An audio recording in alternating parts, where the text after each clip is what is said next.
cottage gardens are on their way back, and it's because we've come to terms with creating an Australian style, not English style, which means they're water-wise and still deliver that old-fashioned romantic feel. Now, my gardening project this week is to create a cottage garden, and I'm getting help from my local Mitre 10 store to do it. Now, not every Mitre 10 store has a nursery at the moment, but my local, well, Ross's, has a ripper. It's just perfect for what we want. We want cottage garden plants, and I'm going to follow the Mitre planner as to how to set up a cottage garden.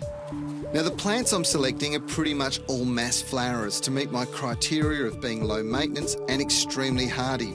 Now, the standout varieties here are thryptomene, lavender and native hibiscus. Now, let's take them home and get them into the garden.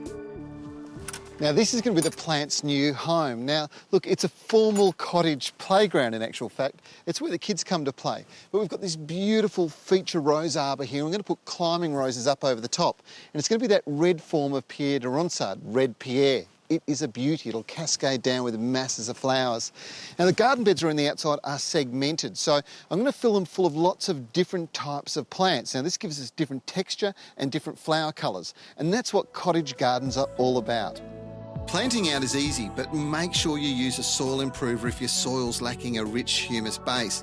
And always put water storage crystals into the planting hole. They keep the soil moist around the roots even on the hottest, driest days. A cottage garden can have a fruit theme too, and because it's a playground, I've edged the garden bed here with strawberries and filled these wine barrels with thornless berries, which will deliver some sweet, juicy delights in the middle of summer. Mulching is always a good idea after you've planted, and it's wise to water everything in with sea salt to settle it down and reduce the risk of plants dying from transplant shock. Cottage gardens are colourful, wild and whimsical, and some people consider them incredibly romantic. Now look, they're easy to build, that's one great thing about them, and these plants that we've put in here, in about 6 months' time they will have taken off and be putting on dazzling colour displays, and I'll show them to you in future shows because there's some terrific new varieties. Now, how would you like to build one of these yourself? Well, it's dead easy to do, and the simplest way to get started is to get your hands on one of these Mitre 10 Mitre plants.